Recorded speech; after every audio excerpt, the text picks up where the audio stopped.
As a parent, I know how important it is for a growing child to eat well. That's not always easy to do with today's busy lifestyles. Recently, we paid a visit to a school that takes a unique approach to teaching its students about eating good food. At the Ross School in East Hampton, New York, breakfast and lunch are part of the curriculum. This private school is dedicated to integrating education with culture, and that includes serving healthy organic meals. The school cafeteria, with its wooded views and earthy colors, is reminiscent of an alpine inn. Founded in 1991 by Courtney Ross, widow of Time Warner founder and CEO Steve Ross, the school has been purposely designed to nurture body, mind, and spirit.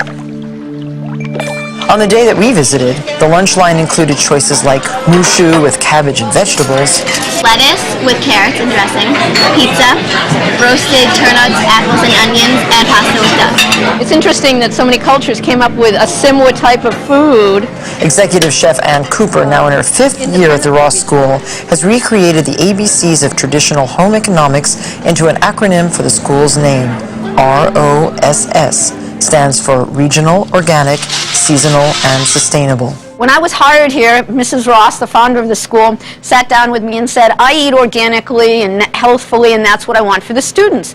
She just sort of gave me that ball, and I created a team who created the program here.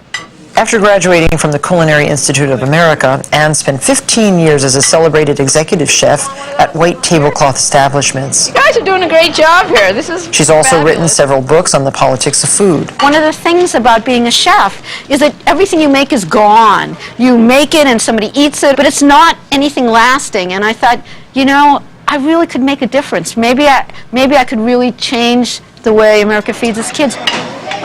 These healthy meals are part of a larger wellness program, which is housed along with the cafeteria in Zen-inspired Center for Well-Being. The Ross School's 250 students in grades 5 through 12 practice yoga, tai chi, and meditation, in addition to team sports. Ann and her staff take a particularly mindful approach to meal planning. The R in the acronym ROSS stands for regional. Very good. The duck is fabulous. It's really important to me that we serve regional food, and the reason is we have to keep farmers farming. The adage, no farms, no food, is really true.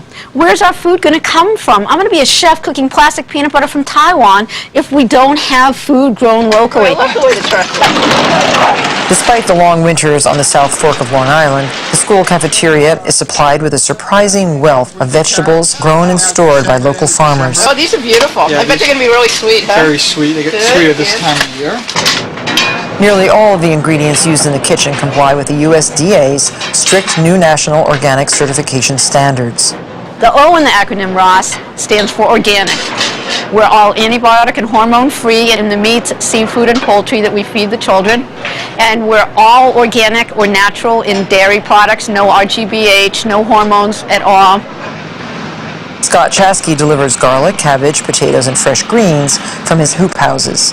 I have a 13-year-old daughter who's here, and my son graduated from here.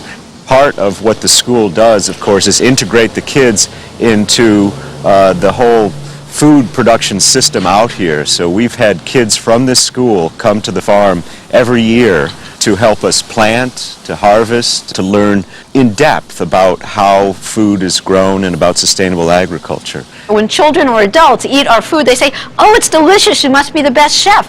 Well, it's not because I'm a good chef or a good cook. It's that the food is good food, and it's fresh food, and it's seasonal food, and it tastes the best when it's in its season. But we stretch this a little bit because we're here in the winter. We buy a lot of food from May till November, and we process it, and we dry it, and we freeze it, and we make tomatoes into sauce, and actually serve that from January till June so that we always do have seasonal food. Students, faculty, and staff dine together, eating off china plates and drinking from real glassware. All the food waste is recycled into bins, which are taken to Scott's farm to add to his horse manure compost. The kids are not just hearing about it or reading about it, they're actually in touch with it in an in-depth way. Menus are planned not only around nutritional guidelines, but also with special consideration to a global idea of well-being. And the last is sustainable. It has to support and nurture us, the planet, farmers and farm workers, restaurants and restaurant workers, so we have food for our children and their children and their children after that. One requirement for graduation is that a student must prepare and cook a healthy meal. We're teaching dining along with everything else because that's something that's been lost. 85% of American children don't sit down for a meal on a regular basis at a table with a family. So we've become that family, and that makes for students who are really happy and are doing well in school. This is one of the main bits of my schedule that I look forward to every day. It's like, oh, lunch is coming up, the phenomenal pizza, or whatever they have. It's just almost always amazing. Becoming aware that you are what you eat can be challenging, but the Ross program makes it easier by offering students a wide selection of healthy choices each and every day. I like to get a little something from every food group, like a balanced lunch. I've tried a lot of food from different countries, like Asian foods and Japanese foods and Thai foods, and they've all been really good. It gives you a good environment to learn too. It's not, I really like the food. We've done a pilot study, and our students eat 100% more fruits and vegetables than the national average and our local control group. Ann says the cost of buying food and beverages for breakfast, lunch, and snacks for each student averages under $4 a day, a price that makes this pilot program a model that even some public schools are now considering. We are a laboratory. We've been able to think up all the possibilities of things we can do. What if it was a perfect world? What would we feed children, and how would we do it? And now we're taking that and being able to showcase it in a way that public schools from all over America, anywhere, can come in and pull out pieces of it. Whether it's just deciding you're going to serve children organic milk. We have thousands of recipes we've developed. We're starting to share them with other schools. They may not have the dining room like this. They probably wouldn't. We're not replicable in total, but that was never the idea. But the soul and our ideas are replicable anywhere across America.